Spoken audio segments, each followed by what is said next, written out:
Hi guys, welcome to study point 24। स्वागत है आप सभी का हमारे चैनल स्टडी पॉइंट 24 में।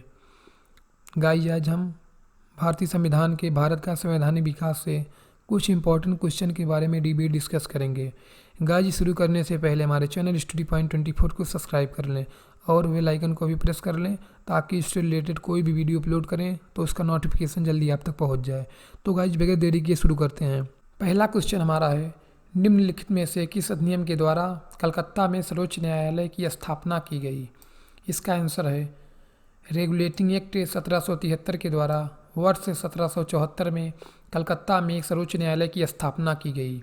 इसका आंसर ए है।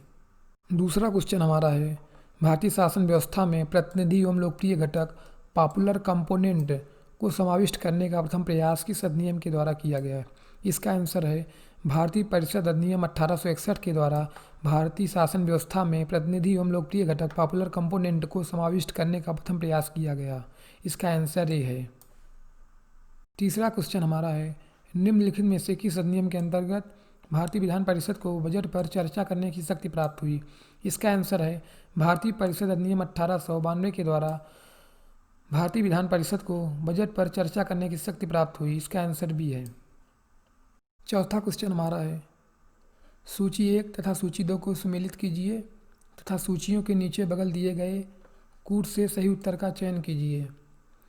तो सूची 1, सूची 2, नियंत्रण परिषद की स्थापना पिट्स इंडिया एक्ट 1784 के द्वारा, सर्वोच्च न्यायालय की स्थापना विनियमन अधिनियम 1773 जिसे हम रेगुलेटिंग एक्ट के नाम से भी जानते हैं।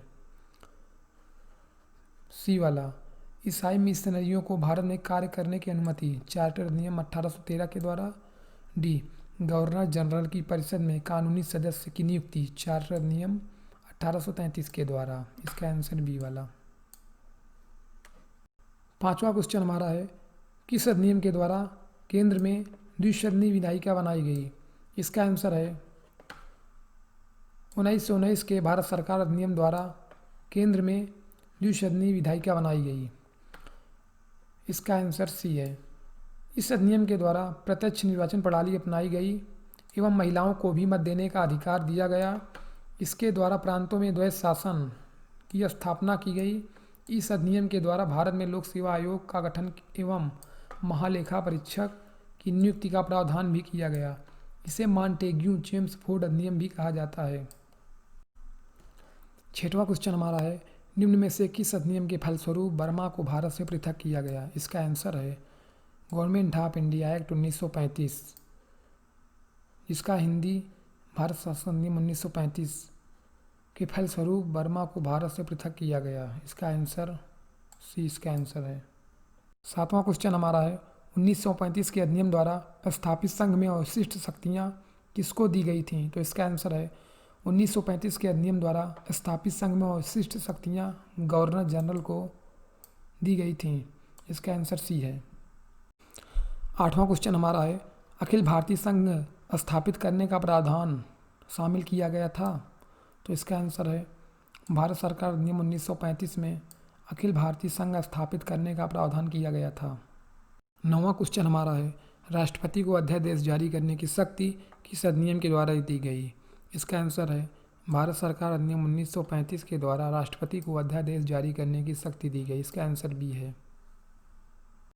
10वां क्वेश्चन हमारा है, भारत की संघात्मक व्यवस्था निम्नलिखित में से किस देश से ली गई है? तो इसका आंसर है भारत की संघात्मक शासन व्यवस्था कनाडा के संविधान से ली गई है। इसका आंसर ये है।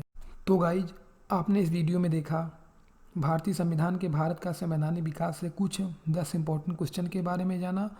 अब हम अगले वीडियो में इसके आगे के 10 क्वेश्चन के बारे में जानेंगे। गाइज, वीडियो पर पसंद आए तो लाइक ज़रूर कर दें और चैनल पर नए हैं तो चैनल को सब्सक्राइब कर लें और बेल आइकन को भी प्रेस कर लें ताकि इससे रिलेटेड कोई भी वीडियो अपलोड करें तो उसका नोटिफिकेशन जल्दी आप तक पहुँच जाए। Thanks for watching. जय हिंद।